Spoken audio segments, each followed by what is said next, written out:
You know that question people ask at dinner parties or family reunions? If you could go back in time, what would you tell your younger self? Well, today I'm answering that. But here's the catch. I'm not holding back. No sugarcoating, no filters. Because honestly, 20-year-old me needs to hear the truth, no matter how hard it might be to swallow. Stick around, and together, we'll explore the lessons, the regrets, and the wisdom we'd love to share with our younger selves.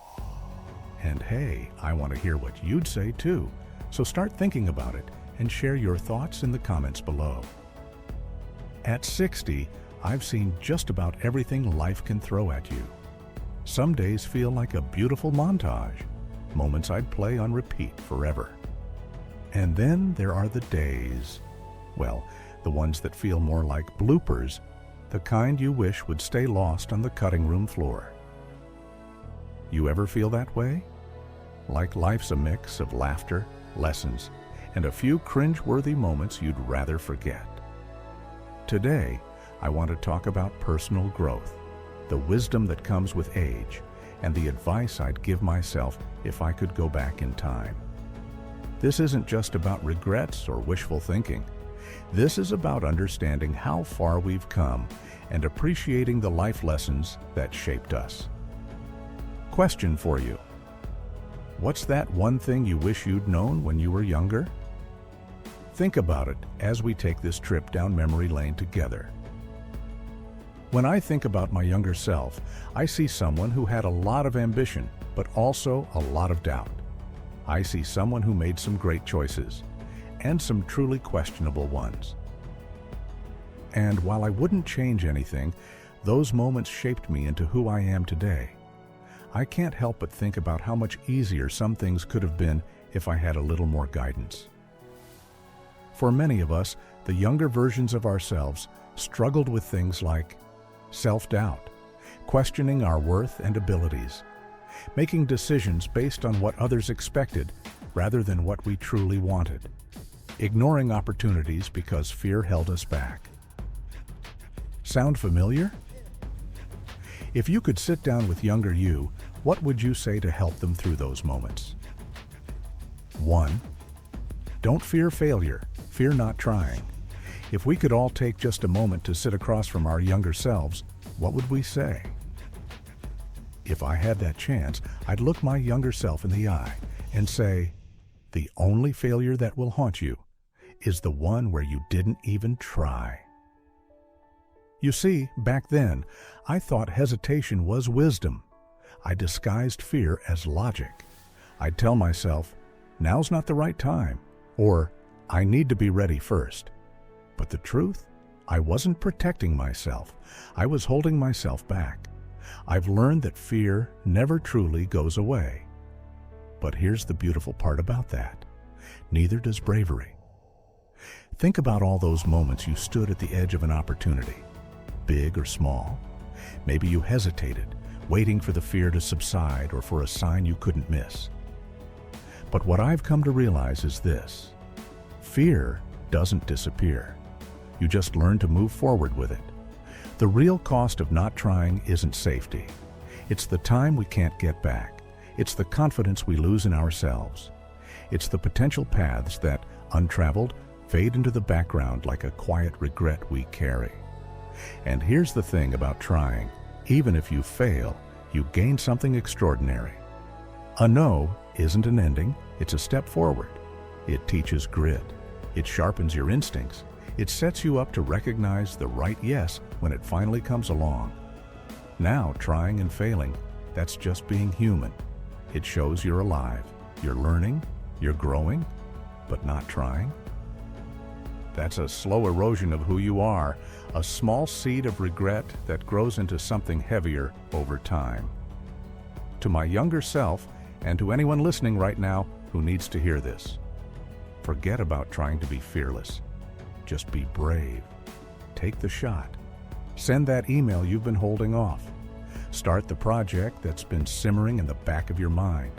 Apply for the job even if you think you're not perfect for it.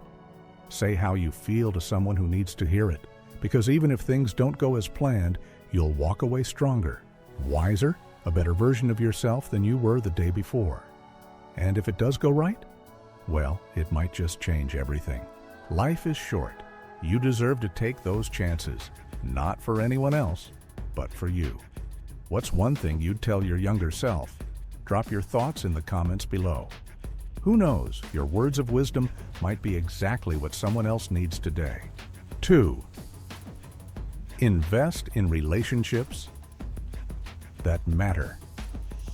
You know, if I could sit down with my younger self over a cup of coffee, one of the first things I'd say is this: cherish the people around you. Seriously, it's easy to breeze through life thinking there's always more time, more opportunities to connect, more chances to say what you truly feel. But time moves fast, and relationships need care to thrive. Take friendships, for example. When you get older, you realize it's not the number of friends that matter, but the depth of those connections. The ones who've seen you at your best and your worst, the ones who don't flinch when life gets messy. Those are the relationships worth nurturing. Send the text, plan the lunch, pick up the phone. Don't wait for when things calm down, because, honestly, does that day really come? Life is busy, but it's these connections that bring richness to the everyday chaos. And family? They might drive you crazy at times, but they're your anchor in so many ways. I'd tell younger me to stop taking those family dinners for granted or brushing off a parent's advice. Because the truth is, the simple moments often turn into the memories we hold closest. A shared laugh, a long hug, or even those playful arguments over who makes the best dessert. These moments matter. Here's the thing. At the end of the day, you don't look back and think about the promotions, the diplomas, or the gadgets you owned. You think about the people, the ones who were there through your journeys, who laughed with you, cried with you, and stood beside you. Relationships are the threads that weave the fabric of a life with depth and meaning. If you're hearing this and realizing someone just came to mind, don't hesitate. Reach out. Send that text. Write that email. Because the best way to invest in relationships is simply by showing up. For me, for you, for all of us, it's one of the most important things we can do as we move through life. 3. It's okay to veer off the plan. I used to be the kind of person who had my life carefully mapped out. Graduate by this age, get married by that age, hit this career milestone by such and such year. I clung to these timelines like my life depended on it. But you know what life loves to do with our carefully laid plans? Laugh at them. The truth is, the things I didn't plan for have often turned out to be some of the most beautiful and meaningful experiences of my life. Those unexpected detours, they've shaped me in ways I couldn't have imagined. Meanwhile, the meticulously planned paths, many of them left me feeling empty, like I'd missed some deeper lesson or joy along the way. If I could go back and give younger me just one piece of advice, it'd be this. Be open to pivoting. Life is messy, unpredictable, and wonderfully complicated, and that's exactly where its magic lies.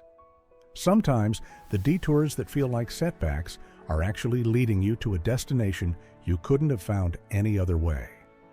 Maybe it's meeting someone who changes your life during a wrong turn, or landing in a career you'd never considered but end up loving. The point is, life doesn't follow a neat, linear path, and that's okay. The most fulfilling stories are often the ones we never meant to write. If you're feeling stuck or disappointed because you're off plan, hear this loud and clear. You're exactly where you need to be. Keep your heart open, keep exploring, and trust that even the twists and turns have something valuable to teach you. You're building a life that's rich, not rigid. Sometimes veering off the road isn't a mistake. It's where the real adventure begins. 4. Health is wealth, but it's a long game. If I could go back in time, I'd have a heartfelt chat with my 25-year-old self. I'd tell him to quit the late nights with cigarettes and fast food and trade them for morning jogs and nourishing meals. not because I want to nag him, but because future me, the one writing this now, is living proof that every small decision adds up. But here's the twist. I'd also tell him not to obsess over perfection. Health isn't a sprint, it's a marathon. It's not about punishing gym routines or rigid diets. It's about showing up consistently, making small but steady steps toward feeling stronger, lighter, and frankly, happier. Consistency is the key. A 30-minute walk done regularly will always beat a fleeting 2-hour sweat session you abandon after a week. And healthy choices? They shouldn't feel like sacrifices. They should feel like gifts you give to your future self, the one who wakes up with clear lungs, a well-rested heart, and the energy to live life on purpose. To those of you reading this now, it's never too late to start. Whether you're 25, 50, or anywhere in between, health is an investment and the dividends are priceless. Because at the end of the day, your body is your home.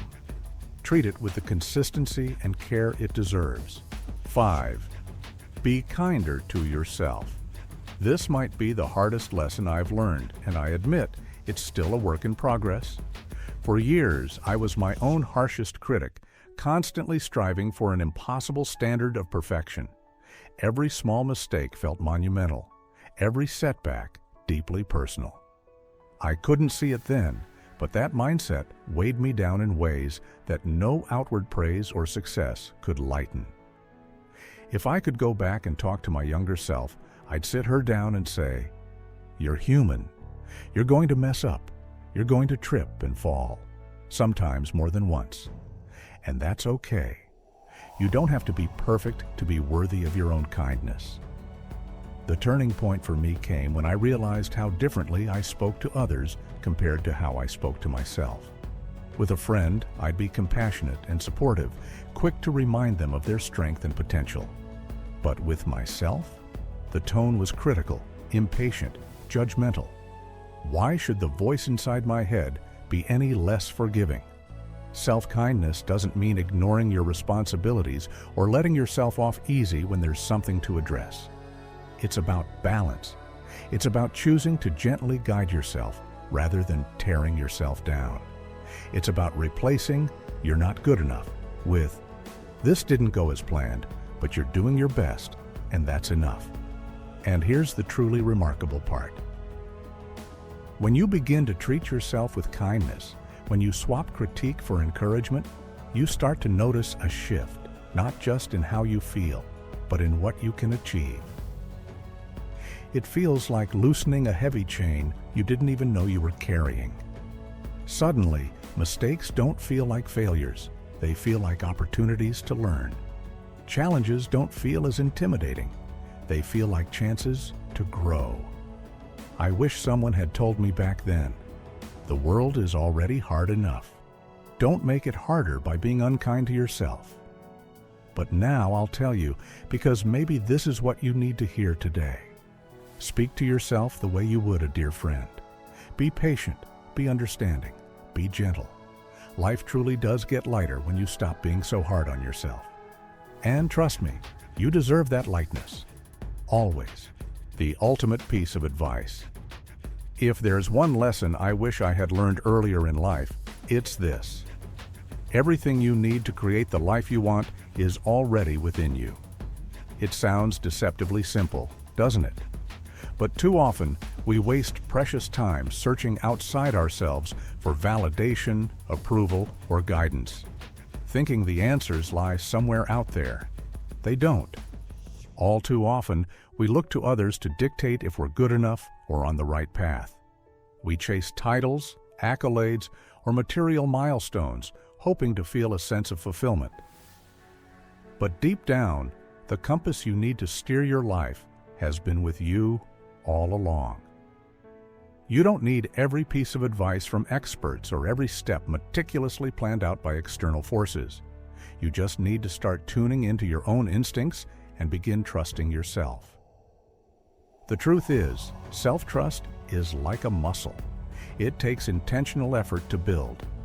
At first, you'll doubt your decisions, questioning whether your inner voice is loud enough or smart enough to follow. But the more you lean into it, the stronger it gets. Start small. Perhaps it's paying attention to what feels right versus forced, choosing opportunities that excite you rather than those that look good to others. And here's the beauty of it. When you align with your own intuition and values, the need for permission or validation fades away. You begin making choices confidently, knowing they are true to who you are, not who the world expects you to be. What once felt uncertain or intimidating transforms into clarity and courage. Sure, there will be mistakes.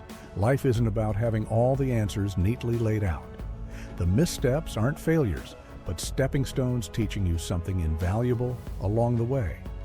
Each step forward refines your confidence, sharpens your instincts, and aligns you closer to your purpose.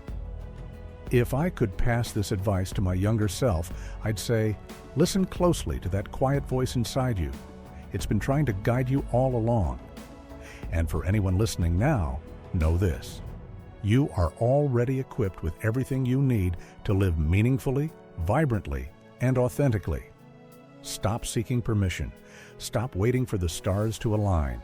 Your path is yours to create. Trust it, trust yourself, and everything else will follow. Looking back like this isn't about regret. It's about growth.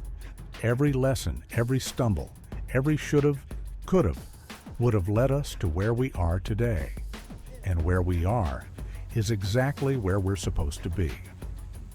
Self-reflection doesn't just help us connect with our past selves. It helps us move forward with clarity and purpose. Now, I want to hear your story. If you could go back and talk to your younger self, what advice would you give them? Drop it in the comments below.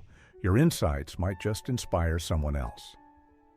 And if you're interested in exploring more ways to grow and reflect, check out my next video.